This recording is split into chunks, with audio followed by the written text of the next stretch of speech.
কোটা আন্দোলন ঘিরে সংকটময় পরিস্থিতি এখনো পুরোপুরি নিয়ন্ত্রণে আসেনি। দিনে শিথিল থাকলেও রাতে চলছে কারফিউ। এর মাঝেই প্রায় এক মাস পর অনুষ্ঠিত হলো মন্ত্রিসভার বৈঠক। প্রধানমন্ত্রী শেখ হাসিনার সভাপতিত্বে অনুষ্ঠিত বৈঠকে কোটা আন্দোলন ঘিরে সার্বিক পরিস্থিতি আলাদাভাবে তুলে ধরেন স্বরাষ্ট্র ও আইনমন্ত্রী। জানানো হয়, সরকারি হিসেবে সহিংসতায় নিহতের সংখ্যা বেড়ে দাঁড়িয়েছে 150 জনে। তুলে ধরা হয় মন্ত্রণালয় ভিত্তিক রাষ্ট্রীয় সম্পদ ধ্বংসের চিত্র, আইনশৃঙ্খলা রক্ষাকারী বাহিনীর তৎপরতা, কোটা সংস্কারে আদালতের রায় পরবর্তী কার্যক্রম। সভায় চলমান পরিস্থিতি কঠোরভাবে মোকাবেলা, সহিংসতায় জড়িতদের বিরুদ্ধে আইনি ব্যবস্থা গ্রহণ এবং গুজব প্রতিরোধে নজরদারি আরও বাড়ানোর উপর গুরুত্ব দেওয়া হয়েছে বলে জানিয়েছেন গণপূর্ত মন্ত্রী। আমরা মনে করি এটা একটা কনস্পিরেটরিয়াল মুভ।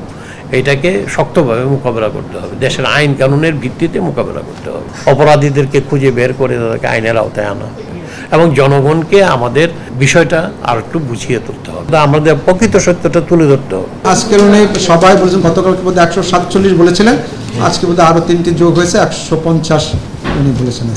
সহিংসতায় নিহতদের স্মরণে মঙ্গলবার দেশব্যাপী শোক পালনের সিদ্ধান্ত হয়। মন্ত্রিসভায় গ্রহণ করা হয় শোক প্রস্তাব।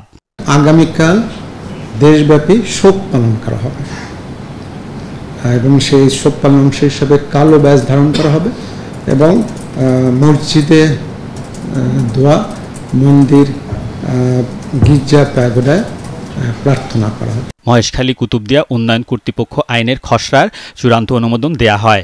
আইকাওয়ের মান অনুযায়ী বাংলাদেশ ও ভারতের মধ্যে 1978 সালে দ্বিপাক্ষিক বিমান চলাচল চুক্তি হালনাগাদ করার খসড়ার অনুমোদনও হয়েছে সভায়।